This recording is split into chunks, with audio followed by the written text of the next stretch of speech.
Bonjour Jean-Claude Pomerleau.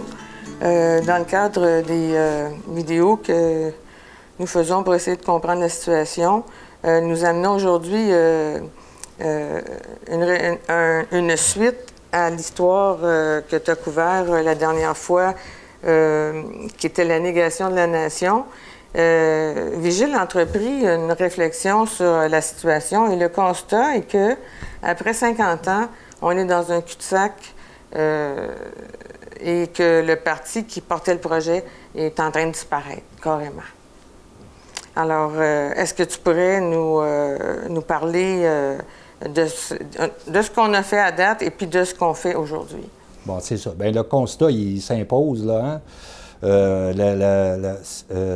On voit que le projet souverainiste est en train de s'éteindre. En fait, ce qui s'éteint, c'est une approche du politique qui était, sur le thème qu'on a développé, c'était une illusion, savoir concernant cette approche-là. Premièrement, on a fait une capsule sur la fin du référendisme pour démontrer que le référendum n'avait aucune chance d'être effectif, qu'en fait, ce qui joue, c'est les rapports de force, et pour Ottawa, la force primait le droit. Et donc, dans une autre capsule, ce qu'on a tiré comme conclusion, c'est que si le référendum n'avait aucune effectivité et que même ça pouvait mener à une fatalité pour le Québec parce que, entre autres, c'est Stéphane Dion, dans son livre en 2007, qui nous dit qu'il y avait eu la tâche ingrate de démembrer l'État du Québec, le territoire, pour attribuer les portions à un et à l'autre. C'est dans son livre, là. Alors donc, on voit qu'il n'y avait aucune intention de reconnaître une victoire du oui, hein. C'était plutôt le contraire. Donc, si ce référendum-là n'avait aucune chance d'être effectif, c'est que le droit à l'autodétermination, c'était l'autre capsule qu'on a faite, ce droit-là est une fiction politique. Et donc, ça pose le problème. On n'est pas rendu plus loin dans notre lutte que de garantir ce droit à l'autodétermination, c'est-à-dire le faire reconnaître de manière statutaire par l'État fédéral. C'est là qu'on est. Et donc, toute cette démarche-là, durant 50 ans, où on se maintient dans les illusions, ça met en cause, puis c'est assez grave parce que on est dans un déclin, ça met en cause le travail disons, du corpus intellectuel, on pourrait appeler ça comme ça, qui qui proposait ce projet-là souverainiste, qui nous présentait une compréhension de la politique avec des stratégies qui viennent avec, puis des tactiques, etc. Donc, ça, c'est, on pourrait dire que ça l'a failli, pour ne pas dire que c'est une faillite. Et puis, il y a plusieurs ouvrages qui ont été faits dernièrement pour rebrasser les idées, essayer de comprendre la situation et puis savoir où ça achoppe finalement.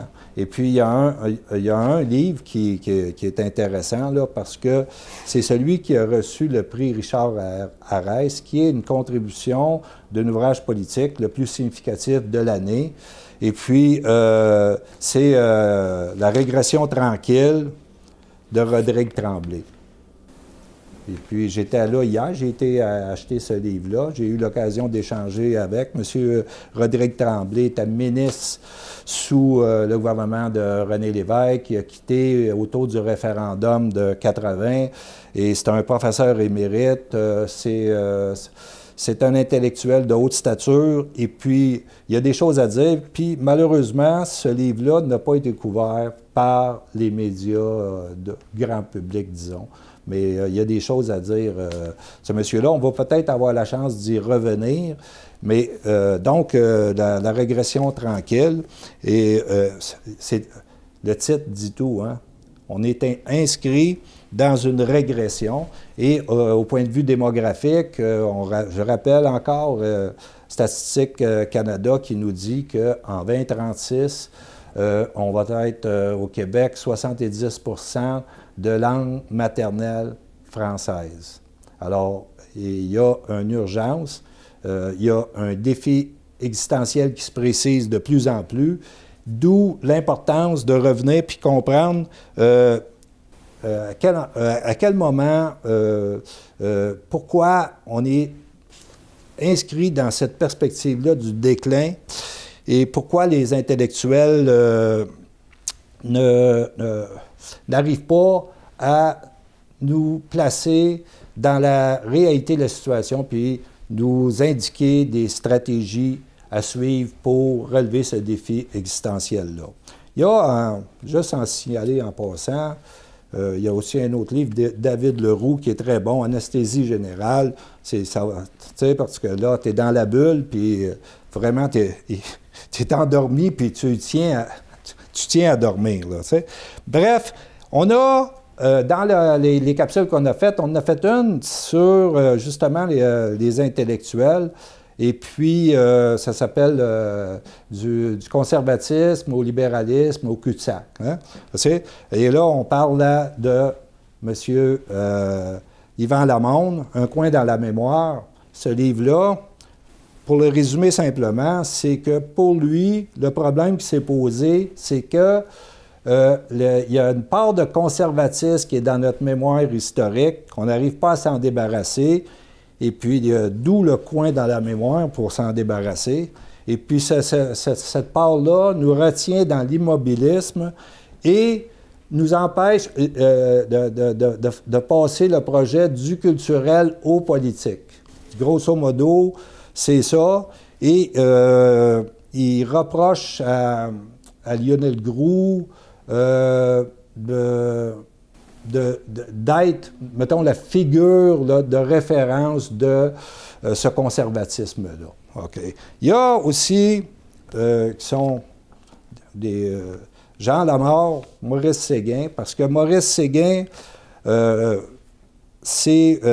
fait un résumé de Maurice Séguin qui est très, très bon. Maurice Séguin, c'est quoi? C'est l'historien de l'École historique de Montréal, une école qui est souverainiste, indépendantiste, par rapport à l'École de Québec, qui est l'école fédéraliste, qui ont passé beaucoup de temps à célébrer la conquête comme un bienfait pour nous. Mais lui, Maurice Séguin, c'est plutôt le contraire. C'est que sa proposition, c'est assez simple, c'est à partir du moment où la défaite de la France arrive sur notre territoire, il y a annexion, puis cette annexion-là, c'est la cause de tous nos malheurs. Ça nous marginalise et là, ça a des effets au niveau politique, économique et culturel, des symptômes du colonialisme. OK? Et puis donc, au bout du parcours, l'annexion mène à l'assimilation. C'est Maurice Séguin, Jean Lamar. Et puis, Jean Lamar, lui aussi, il y en a contre le conservatisme de Lionel Groulx. Et puis, il va dire ici que le biographe de Lionel Groulx, qui est Charles-Philippe Courtois, dans sa biographie sur Lionel Groulx, il dit que cette représentation systémique fait en sorte que le paradoxe n'est pas toujours absent du propos de Séguin. Comme l'a très bien compris Groulx, même s'il trouve qu'il y a là comme un goût morbide. Par ailleurs, on ne peut en dire autant de son dernier biographe en date, le montage auquel il se livre pour nous présenter la pensée de Maurice Séguin en quelques lignes relève de la mauvaise foi manifeste. Il parle de Charles-Philippe Courtois. Et puis, qu'est-ce qu'il dit, Courtois? On l'a ici. Tout simplement, il dit que Séguin s'amène à un pessimisme. Groulx parlait d'un pessimisme amer. Et que il fait un lien avec Denis Arcand, le cinéaste, là où on est dans la déprime au Québec après la pause référendaire, etc. Puis bon, là, lui, il dit que ça, c'est de mauvaise foi. Maintenant, pour revenir à Lamonde, lui, il dit, Groulx, oui, il a été une figure qui était importante du nationalisme, mais c'est un nationalisme culturel. Et ici, à la page 21, il dit que Groulx, c'est vrai, en 1937, il nous a dit notre État français, nous le voulons, nous l'aurons, mais il souligne que cet État-là, c'est un État dans la Fédération qui ne remet pas en cause le statu quo. Donc, on a ces deux-là. Et là, on est exactement au point de bascule, parce que ça, c'était la première partie. On va arriver à la deuxième partie du vidéo. C'est que le problème qui s'est posé avec tous ces intellectuels-là, c'est qu'ils n'ont pas compris que le projet souverainiste, ou même un projet de garantir l'existence d'une nation française en Amérique, ça repose sur... C'est d'abord et avant tout une affaire d'État. OK? Mais là, lui, il dit, oui, mais l'État ici, c'est l'État dans le cadre de la Fédération, sans remettre en cause le statu quo. Bon, c'est ce qu'il n'a pas compris. Parce qu'eux autres sont dans une logique, OK? Ils sont dans les sciences sociales, ils sont dans la logique du langage. Si tu es en train de dire que tu ne mets pas en cause le fédéralisme, c'est parce que rationnellement, tu ne le mets pas en cause. Mais on est dans un autre monde dans le politique, c'est que dans le parcours où petit à petit le Québec monte en puissance, Groulx il a très bien compris qu'on n'était pas à l'étape de déclarer une guerre ouverte sur l'indépendance.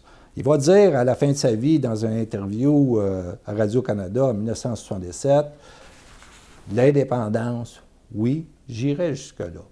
Parce que l'État, la première chose à faire, c'était de faire apparaître l'État du Québec, ses assises, et puis bâtir son autonomie. Lui, Groulx disait, ça va prendre 50 ans.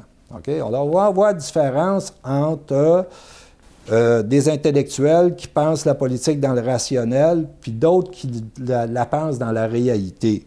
C'est ça. Alors donc, l'État du Québec apparaît en 1960, de facto, là, parce que le plan de Groulx, qui était l'architecte, ça, c'est que... On peut résumer sa biographie. On voit l'architecte de l'État du Québec, c'est tout. Et donc, le père de la doctrine de l'État du Québec. Et puis, celui qui va prendre la suite de 44 à 60, c'est Maurice Duplessis, qui, lui, va bâtir l'autonomie. Et cette autonomie-là, c'est ce qui mène à ce qu'en 1960, l'équipe du Tonnerre va découvrir une puissance d'État. Et donc, ils vont utiliser ces leviers de puissance d'État-là pour faire la Révolution tranquille. On est dans une genèse d'un État qui pose les assises d'une nation et c'est pas... la raison qui explique qu'on a changé d'identité d'un Canadien français à Québécois, justement, c'est parce que apparaît clairement les assises de l'État du Québec en 60, et donc le monde, il s'identifie à leur territoire national à ce moment-là. C'est pour ça qu'on change d'identité. On voit qu'un État agit avec envergure quand même. Et puis donc, on est en 60 avec l'État qui apparaît. Et puis, il y a des indépendantistes qui, bon, souhaitent l'indépendance du Québec. Et puis, il y a deux approches. On a eu l'occasion d'en parler un peu. Il y a l'approche que je dirais des romantiques, qui sont André d'Allemagne, qui sont du aérienne, Bourgault, René Lévesque, Option Québec. Qui, pour eux, le fait que l'indépendance soit d'abord une affaire de l'État, c'est pas tout à fait clair. C'est comme pour les autres intellectuels ici, c'est pas tout à fait clair. Mais une personne pour qui c'est tout à fait clair, c'est Daniel Johnson. Alors, Daniel Johnson, quand, vous savez, c'est pas épais, là, 125 pages, hein? Si vous éliminez le contexte historique qui est rappelé, vous avez peut-être 10-15 pages qui... C'est le dernier premier ministre, c'est très clair là-dedans, c'est le dernier premier ministre qui savait que l'indépendance du Québec, c'était une affaire d'État. Et puis, que c'était une démarche progressive, et puis qu'il avait très bien ajusté à quel endroit on était rendu dans cette dynamique politique-là. Alors donc, pour lui, la démonstration que c'est le dernier premier ministre qui avait une doctrine d'État, c'est quand il parle de, premièrement, quelle est la somme historique d'investissement qui fait qu'on a acquis un droit, le droit à l'autodétermination, qui pour lui est acquis. C'est dû à, bon, il y a une historique, il y avait 350 ans d'histoire à l'arrière, et il y avait la bataille de l'Union nationale de 44 à 60 pour se battre pour l'autonomie. Et pour lui, l'autonomie mène au droit à l'autodétermination et c'est ce qui ouvre les portes du possible. OK? Et donc, il parle de la nation, puis il dit la nation, c'est pas ethnique, c'est culturel, mais la nation devient politique quand elle adhère à son État. Alors, il rappelle que, pour prendre la mesure de la difficulté, qu'on nous nie le titre de nation et on nous nie le titre d'État. Alors, il fait un argumentaire là-dessus, sur l'État. Il dit, on nous dit qu'on a joint une confédération. Alors, c'est des États membres qui créent le gouvernement central et non le contraire. Alors, c'est ça son argument, c'est très simple. Donc, lui, il dit c'est un État, et puis, donc, nation, État, et là, il dit il faut faire reconnaître ça par l'État fédéral. Parce que, et puis là, on a la fameuse citation de Pierre Elliott Trudeau sur l'État du Québec, il dit, grosso modo, les professeurs enseignent que le Québec est un État, c'est pas un État, c'est un district, tout ça, très méprisant comme. Mais on voit que, pour le fédéral, le braquage, c'est la non-reconnaissance de la nation et la non-reconnaissance d'un État du Québec. Ça, c'est très, très important. Et pour lui, la bataille était à ce niveau-là, à cette époque-là. Je rappelle que Jacques Parizeau, dans son livre publié en 1997, donc comme une trentaine d'années après celui-là, il dit que c'était une stratégie très bien adoptée dans le contexte. Okay? Et là, arrive De Gaulle. De Gaulle va précipiter un peu la stratégie d'égalité ou indépendance parce que là, en se pointant au balcon, c'est une déclaration de guerre, là, et là, il allume toutes les forces qui s'opposeraient à l'indépendance, parce qu'ici, Daniel Johnson, c'était égalité. Or, Daniel Johnson sait très bien qu'il n'y aura pas d'égalité. Le Canada ne va pas reconnaître un État associé là, dans sa fédération. C'était pas la vision de Pierre Elliott Trudeau, on n'a pas besoin de s'obstiner longtemps là-dessus. OK? Donc, lui, sa stratégie, elle est, dans sa biographie, rappelée à page 303. Il dit que il savait qu'on était dans le cadre d'une conférence en 1967, constitutionnelle, blablabla, et puis il voyait la suite. Il voyait que Trudeau allait arriver puis fermer complètement la porte à cette reconnaissance-là de l'égalité. Alors donc, sa stratégie, c'était Et là, il y avait une portée au Québec pour savoir, nous sommes une nation, la Révolution tranquille était dans sa poussée, Québécois, nous sommes Québécois, etc. Et puis, l'État du Québec, que Jean Lesage avait proclamé partout, même aux États-Unis. Et donc, l'État du Québec, puis la nation du Québec, ici au Québec, là, lui, sa stratégie, donc, c'est de rappeler ici, c'est aussitôt qu'il se fait claquer à la porte, il va faire une constituante pour établir une constitution du Québec, laquelle constitution affirme que nous sommes une nation, nous sommes un État. On comprend? Et là, il prévoyait, c'était là-dedans, d'avoir ici au Québec, à l'époque, parce qu'il y avait une grande ferveur nationaliste, il prévoyait d'avoir un appui de 80 dans un référendum pour sanctionner la Constitution. OK? Et donc là, on aurait été dans une autre dynamique. On comprend que lui, il est dans les affaires d'État. Il n'est pas dans un pays rêvé comme tous les autres. Cette indépendance-là se résume à un souhait. Un souhait qui postule que, de l'autre côté, on a des gens qui vont jouer le jeu démocratique, qui vont respecter les résultats que le peuple prendrait ici au Québec. Bon, c'est ça. Alors donc, Daniel Johnson va mourir, on ne va pas connaître la suite. Et puis, là, on va tomber avec Option Québec.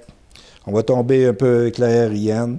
D'ailleurs, Daniel Johnson, juste pour dire, c'est rapporté dans sa biographie ici, il a fait un offre aux aériennes, il a fait un offre à Pierre Bourgault, et puis pour venir joindre les rangs de l'Union nationale. Et puis, eux ont dit que il était ambivalent, Daniel Johnson, et que donc, eux autres étaient crispés conceptuellement sur l'indépendance, on crie ça partout, puis ça va se réaliser. Puis, ils ont refusé cette... OK? Alors donc, même chose pour René Lévesque, qui fait un argument, savoir égalité ou indépendance. Daniel Johnson, il ne sait pas sur quel pied il danse, il veut tout ci, il veut tout ça. Cette ambivalence-là, compte tenu des rapports de force en présence, puis de la dynamique politique en évolution, c'est exactement ce qu'il y avait à faire. C'est Jacques Parizeau qui le comprend 30 ans plus tard. Alors donc, pour souligner le fait que Daniel Johnson avait vraiment une doctrine d'État et qui allait éliminer les références britanniques dans notre décor à nous. C'est sous son gouvernement que l'Assemblée nationale, le nom de l'Assemblée nationale est apparu pour remplacer l'Assemblée législative. Et c'est sous son gouvernement que, c'est par la loi 90, que le Conseil législatif, qui est une espèce de Sénat au Québec, a été aboli. Et du même fait, par la suite, dans le libellé des lois, le mot « couronne » a été remplacé par « État ». Un autre fait aussi très important pour souligner, c'est que c'est l'Union nationale qui a mis en place une commission sur le territoire, une commission très importante, présidée par M. Henri Dorion, et qui puis ont produit un rapport en 50 volumes, une cinquantaine de volumes, et donc très important. Et on apprend quelque chose parce que M. Dorion, par la suite, il n'y a pas eu de gouvernement qui se sont vraiment préoccupés du territoire. Et puis, M. Dorion, il leur reprochait ça, finalement, quand il a publié son livre, dernièrement, l'année passée, pour rappeler, c'est une synthèse du rapport Dorion, et puis pour rappeler que, justement, c'est une question qui avait été négligée, peut-être le seul endroit où on s'est préoccupé du territoire, c'est au moment des études afférentes en 1992, c'est sous Robert Bourassa, là où il y a des experts qui viennent dire qu'en cas de changement de statut du Québec de province à État souverain, ce que tu possèdes avant, tu le possèdes après, c'est une formule latine, mais c'est ça. Et donc, les souverainistes ne se sont pas préoccupés de cette question-là de territoire. Et ce qu'on apprend, c'est que il va dire là-dedans, pour avoir une juste idée de ce que peut ou pourrait être le fonctionnement optimal d'un État et de son gouvernement, il est essentiel d'en définir précisément le territoire qui est un des éléments constitutifs fondamentaux de l'État. Et on apprend, page 263, là, M. Henri Dorion nous fait une révélation. Il dit qu'il était avec Daniel Johnson, puis la raison pour laquelle Daniel Johnson avait commandé la commission Dorion sur le territoire, c'est Daniel Johnson, et on cite, « Quand on veut faire un pays, il faut toujours savoir où il commence et où il finit. » Et là, il rajoute, M. Henri Dorion, ces quelques mots, jamais révélés au public, jusqu'à aujourd'hui, éclairent peut-être la pensée qui sous-tendait les propos de M. Johnson dans son livre comme dans sa position politique. Dans son livre comme dans sa position politique. Alors, on voit bien qu'il visait un pays. Alors, ça, c'est pour dire qu'il mettait en place des éléments de base pour s'en aller directement à son objectif, qui était l'indépendance. Et ça, son intention finale nous est révélée par un de ses proches dans un discours qui a eu lieu au Dîner des Patriotes en 2018 ou 2017, M. Antonio Flamand, qui était très près de lui, puis qui disait qu'il était décidé. Alors donc, pour ceux qui pensent qu'il était ambivalent puis il flottait, c'était juste un élément de tactique pour arriver à ses fins dans le contexte. Alors voilà pour la doctrine d'État de Daniel Johnson.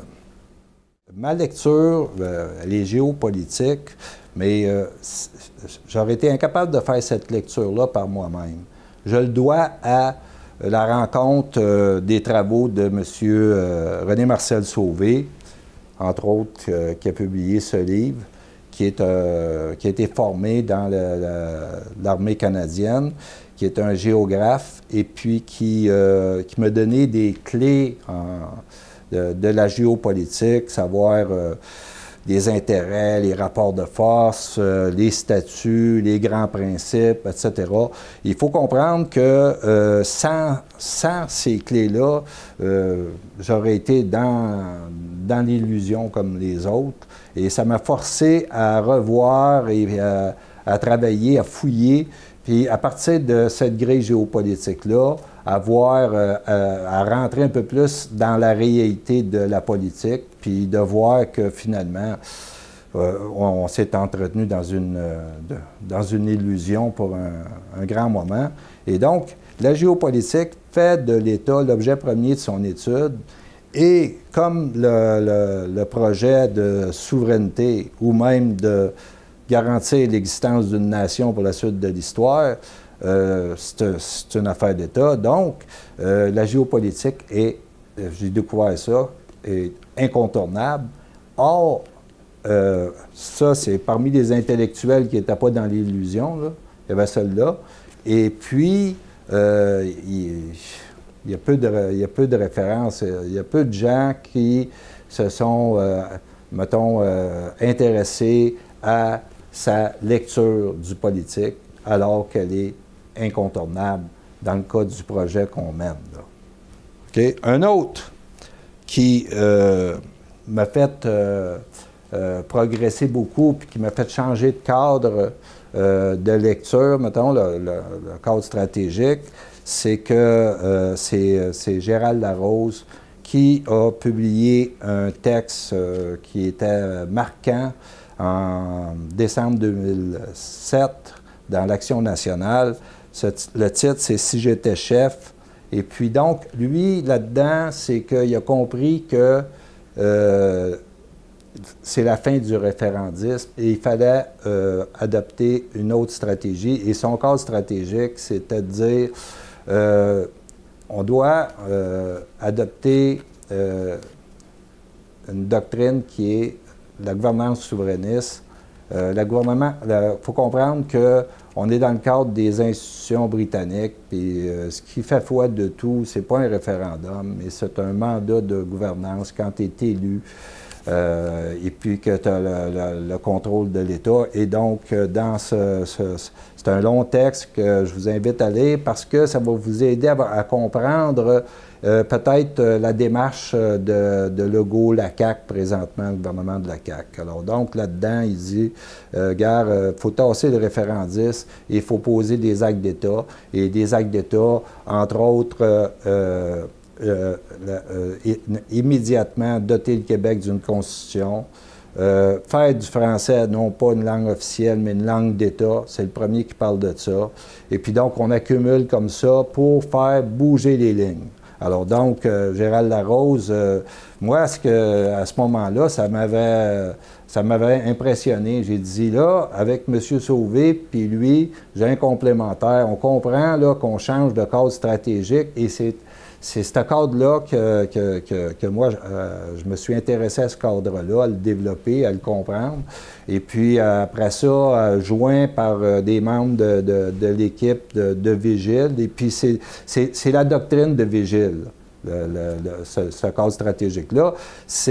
On fait de la souveraineté, non pas un souhait, mais une somme. Alors, donc, c'est pour ça qu'on s'intéresse à ce que fait présentement le gouvernement Legault.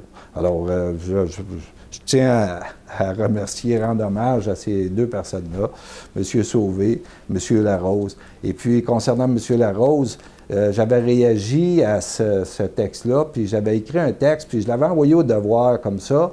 Et puis, bon, le titre, c'était « Pauline, l'important, c'est Larose ». Pourquoi? Parce que c'était Pauline Marois qui était chef, puis je me disais, il faut absolument qu'elle comprenne ça, puis qu'elle adopte ce plan-là. Donc, il y avait là un plan, sauf que par la suite, ce qui se révèle, c'est que la direction politique qui avait adopté le plan n'a pas été à niveau avec ce plan-là.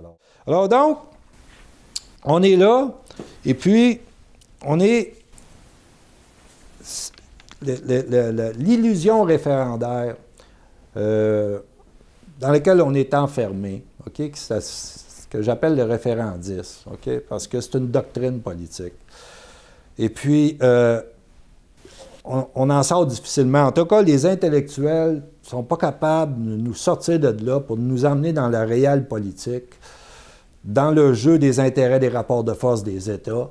Et puis, il y a l'élection du 1er octobre a eu pour conséquence quoi? De nous sortir de là, par la force des choses. La nation qui a un instinct de 400 ans d'histoire avec un vent de face, eux avaient abandonné, ils avaient congédié le référendisme. Okay? Les gens ne l'ont pas perçu, là, mais c'est ça. Alors, tout ce qui flottait sur cette illusion-là du référendisme, le 1er octobre, c'est ça qui a mangé à la claque, là. On comprend? Alors, on refait nos forces, une cohésion nationale, dans le but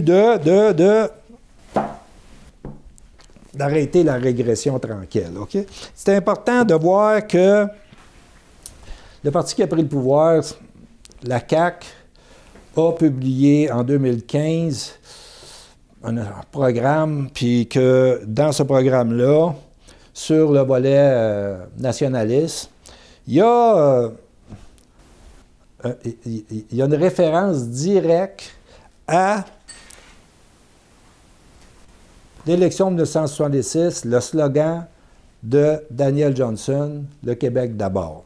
Alors, j'imagine, si on pris ce slogan-là, c'est parce qu'ils ont lu la plaquette, OK? Et cette plaquette-là a plus d'intelligence politique qu'un camion plein de brassage intellectuel qui nous mène dans cette illusion-là vers le cimetière des nations.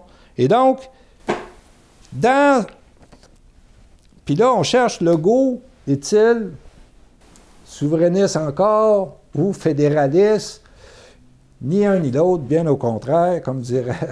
Tu sais, il faut chercher quelque part des indices, savoir où est-ce qu'il s'en va, parce que j'ai l'impression qu'on est revenu un peu à l'ambivalence de Daniel Johnson, c'est assez clair, puis que il dit, dans son livre, il écrit un livre, OK, pour se présenter, hein, ils font tout ça politiquement, puis c'est ça. François Legault écrit un livre, Cap sur un Québec gagnant. Ça a l'air d'un titre slogan creux qui n'a pas de portée, sauf que à page 280, pour dire dans quelle situation on est, OK, par rapport au référendum et au référendisme, comment lui est sorti du référendisme concrètement, et c'est important parce qu'il est au pouvoir, il a le levier de l'État dans les mains, OK? Alors donc, bon, il dit, un troisième référendum conduirait à une autre défaite et donc à un nouvel affaissement de notre rapport de force avec le Canada. Fait que, es-tu dans l'essentiel là? OK? Il faut garder l'avenir ouvert pour que toutes les options demeurent possibles. Comprenez? Égalité ou indépendance. Hein? Mais pour garder l'avenir ouvert, il faut affermir les rapports de force. Donc, lui, dans la doctrine politique d'édifier l'État du Québec, bâtir un rapport de force, puis nécessairement être dans une dynamique de rupture. Et là, on peut se poser la question, est-ce qu'il y a la carrure d'un chef d'État? Est-ce qu'il y a la compréhension en profondeur de ce petit livre-là? Je ne sais pas, OK? Sauf que il y a des actes d'État qui sont posés présentement concernant la charte de la laïcité. La charte de la laïcité, c'est quoi? C'est finalement une attaque directe, frontale, au cœur de la doctrine d'État du Canada, qui est le multiculturalisme. OK? On l'a fait dans une autre capsule, je veux juste, parce que là, c'est d'actualité, parce que la charte est contestée. La charte canadienne a une clause d'interprétation, l'article 27, qui dit que le tribunal doit interpréter la cause, prendre une décision en fonction de la promotion du le multiculturalisme au Canada, c'est ça. Dans la loi 21, la Charte du Québec est modifiée pour avoir une clause d'interprétation, qui est le Québec est un État laïque. Alors, on voit bien là qu'il y a une nation qui se nomme par un acte d'État qui est fondamental et que c'est une collusion frontale et on voit tout le bruit autour. Et quand on a fait la dernière vidéo, là, on réfère à plusieurs vidéos, mais regarde, cassez-vous pas la tête, là. La négation de la nation, Eugénie Brouillet, la constitutionnaliste, elle nous démontre que l'intention derrière l'évolution du Code constitutionnel et de la Cour suprême et des décisions judiciaires vise la négation de notre nation. Et là, elle fait apparaître des principes que la Cour suprême a développés, c'est-à-dire l'incapacité provinciale et le principe fédératif. Or, ces deux principes-là sont évoqués dans la poursuite. C'est là-dessus que s'appuie la contestation. OK? Alors donc, là, François Legault, il vient de terminer cette session-là. Il y avait un volet sur l'immigration, c'était deux gros dossiers. On comprend qu'elle n'a pas amené au menu d'autres dossiers où ce qu'il aurait fallu qu'il ouvre d'autres fronts importants sur des batailles, etc. Mais dans le cas de la contestation, dans la dynamique politique qui suit, parce que sur la base des deux éléments que je viens de donner, l'incapacité provinciale, le principe fédératif, c'est évident que la Cour va dire qu'il ne peut pas y avoir deux régimes juridiques au Canada sur les droits fondamentaux. Regarde, le Québec va perdre. OK? C'est ça. Donc, en prévision de ça, pour renforcer la position du Québec, j'espère qu'ils ont dans les cartons le projet de doter le Québec d'une constitution, puis prendre cette charte-là de laïcité, puis l'inscrire, l'enchasser, comme disait Trudeau, l'enchasser dans la Constitution, comme le Canada a fait avec sa charte. OK? C'est tout. OK? Et là, ce qui arrive, c'est que ce qui se préciserait, c'est tout simplement qu'il y a deux États qui se confrontent, enfin, et non pas une gang d'intellectuels, OK, qui brassent des idées puis du vent pour se confronter à un État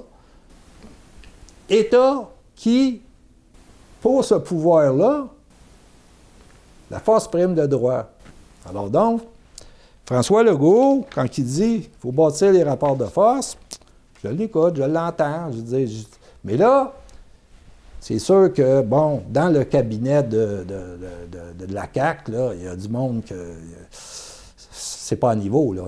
Fait que toute la question, c'est de savoir, est-ce que à l'intérieur de ça, il y a un noyau doctrinal, on pourrait dire, qui a minimalement une doctrine d'État capable de mener cette lutte-là. Puis il faut comprendre que c'est une lutte existentielle, là, parce que ça, c'est très important. Je vous conclure là-dessus, c'est que les intellectuels, depuis une cinquantaine d'années, ils ont abandonné l'idée qu'on était face à un défi existentiel. OK? Ce que Groulx comprenait très bien, puis ce que Daniel Johnson comprenait très bien, OK, c'est existentiel. Pour eux autres, c'était plus existentiel. C'était pour produire un projet de société qui serait un peu différent du Canada, peut-être. OK, bon, regarde. Fait que c'est ça. Fait que là, on revient, j'espère que ça va apparaître, que le défi, c'est celui-là. Puis quand tu sais que ce défi est celui-là, tu prends les moyens. OK? Tous les moyens sont bons pour mener cette lutte-là. C'est une lutte pour que une nation française en Amérique existe pour la suite de l'histoire. Donc, on est inscrit là-dedans. Merci.